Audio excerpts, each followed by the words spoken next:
जैसे विपक्ष को अधिकार है सत्ता पक्ष के ऊपर, सरकार के ऊपर प्रश्न करने का, वैसे आम नागरिक को भी अधिकार है कि वो विपक्ष पर भी प्रश्न करे।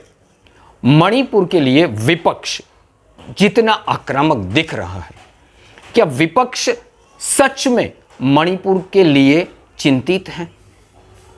नमस्कार दोस्तों, मैं हूं देवेंद्र कुमार और आप देख रहे हैं देवेंद्र के साथ भारत की बात। आज बात करते हैं लोकसभा में आज दूसरा दिन है अविश्वास प्रस्ताव पर चर्चा का, उसके विषय में।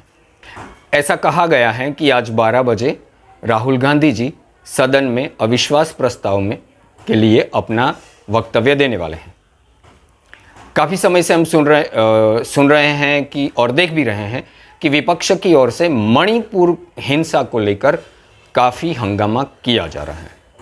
विपक्ष चाहता है कि सदन में चर्चा हो, लेकिन विपक्ष एक नियम पर अड़ा हुआ है। सत्ता पक्ष की ओर से कहा जाता है, सरकार कह रही है कि वो तैयार हैं चर्चा के लिए। विपक्ष अड़ा हुआ है कि इस नियम के अनुसार ही चर्चा हो और पहले प्रधानमंत्री अपना उत्तर दें।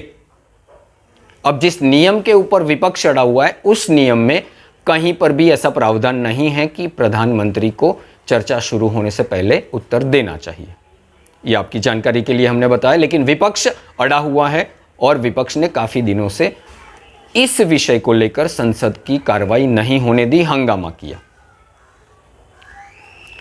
आज हम बात करते हैं जिस विषय पर, वो है मणिपुर हिंसा। विपक्ष जिस विषय में बात कर रहा है काफ़ी अग्रेसिव है, काफ़ी आक्रोशित है और आक्रोशित होना भी चाहिए। जो वीडियो सामने आया है यह समग्र भारत को शर्मसार करने वाला वीडियो है, भारत की संस्कृति पर दाग लगाने वाला वीडियो है।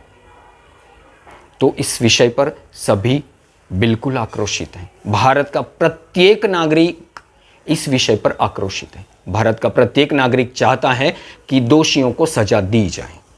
भारत का प्रत्येक नागरिक चाहता है कि मणिपुर में हिंसा समाप्त हो, शांति बहाल हो।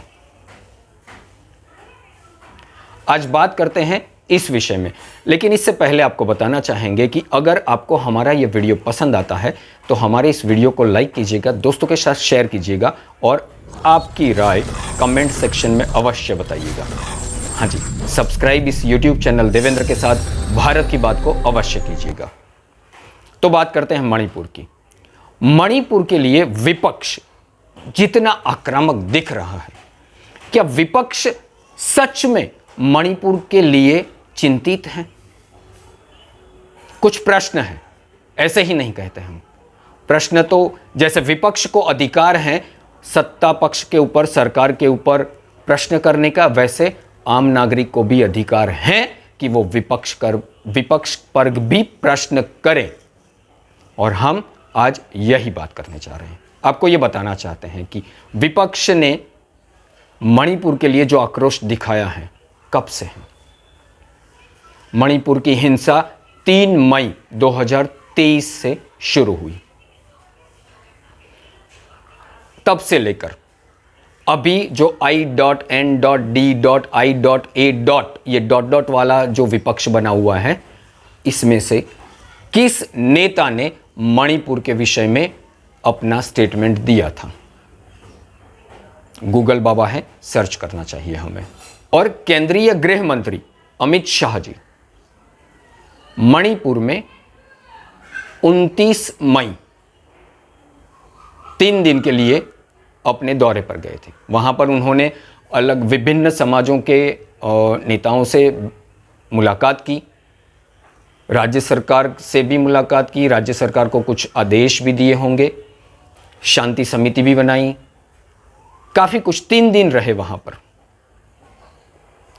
3 मई को शुरू हुआ था मणिपुर हिंसा का ये तांडव। 29 को गृह मंत्री स्वयं जाते हैं। विपक्ष गया क्या? विपक्ष के कौन से नेता मणिपुर में 29 से पहले गए थे? पूछना चाहिए। नहीं गए तो प्रश्न तो बनता है, कौन गया? चलिए बताते हैं आज आपको। विपक्ष कहता है कि 80 दिनों से प्रधानमंत्री मौन है। प्रधानमंत्री को बोलना चाहिए। प्रधानमंत्री ने बोला, संसद का सत्र शुरू होने से पहले ही बोला कि किसी भी दोषी को बख्शा नहीं जाएगा। उसमें से आपने सेकंड निकाल लिए, कितनी सेकंड बोले? चलिए आपको बताते हैं। विपक्ष की 2 बैठकें हुई, एक पटना में हुई। कितनी सेकंड मणिपुर हिंसा के लिए चर्चा हुई थी? विपक्ष को यह बताना चाहिए। उसके बाद बेंगलुरु में 2 दिन के लिए बैठक हुई। 48 घंटे में विपक्ष के ये जो I.N.D.I.A. ये डॉट वाला जो विपक्ष बना हुआ है, उस विपक्ष के नेताओं ने इस 48 घंटों में कितने मिनट मणिपुर हिंसा के विषय में चर्चा की, चिंता की है? अच्छा है। अगर की है तो जैसे आपने प्रधानमंत्री के वक्तव्य में से सेकंड्स निकाल लिए, तो क्या आम नागरिक को यह अधिकार है कि आपने 48 घंटे बैठकर कितने मिनट बोला? बिल्कुल है। प्रश्न तो उठते हैं। अब बात करते हैं कौन गया वहां पर। सबसे ज्यादा आक्रामक कांग्रेस है। कांग्रेस के सबसे बड़े नेता राहुल गांधी कब गए? राहुल गांधी मणिपुर कब गए? 30 जून। 30 जून याद रखिए। 3 मई को मणिपुर में हिंसा शुरू हुई थी। कहीं पर भी नहीं होना चाहिए। मणिपुर में जो भी हुआ है, जैसा भी हुआ है, बिल्कुल एक सभ्य समाज के लिए बिल्कुल ये शोभा नहीं देता है।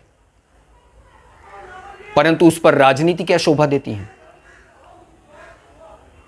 विपक्ष के नेता राहुल गांधी जी 30 जून को गए। कितने दिन हो गए? करीब करीब 60 दिन हो गए। 60 दिन लग गए आपको भी जाने के लिए। अगर आपको मणिपुर की चिंता थी, 60 दिन क्यों लगे राहुल गांधी जी?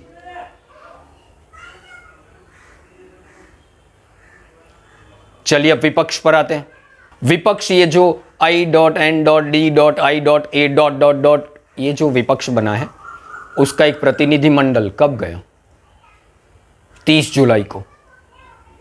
30 जुलाई को। मई, जून, जुलाई, 90 दिन तो आपको भी हो चुके थे। इतनी चिंता थी विपक्ष के नेताओं को। ये डॉट वाला जो विपक्ष जुड़ा हुआ है, अपने बीच में डॉट लगाकर, इतनी मणिपुर की चिंता थी आपको। पहली बैठक जब हुई तब आप क्यों नहीं गए प्रतिनिधिमंडल लेकर? दूसरी बैठक हुई तब क्यों नहीं गए? क्योंकि आपको मणिपुर की चिंता शायद नहीं है, आपको अपनी सत्ता की चिंता है, आपको सत्ता हथियानी है, आपको राजनीति करनी है।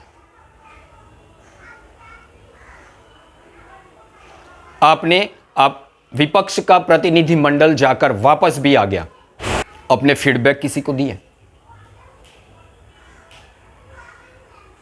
सरकार के साथ बैठकर इस विषय में चर्चा की कि मणिपुर में शांति कैसे बहाल की जा सकती है? आपने जो देखा उससे आपका जो ऑब्जर्वेशन था, आपने बताया? विपक्ष ने बताया? विपक्ष ने नहीं बताया। सोचने वाली बात है। विपक्ष केवल मणिपुर के ऊपर राजनीति कर रहा है, ऐसा स्पष्ट रूप से दिखाई देता है। यह हम नहीं कह रहे हैं।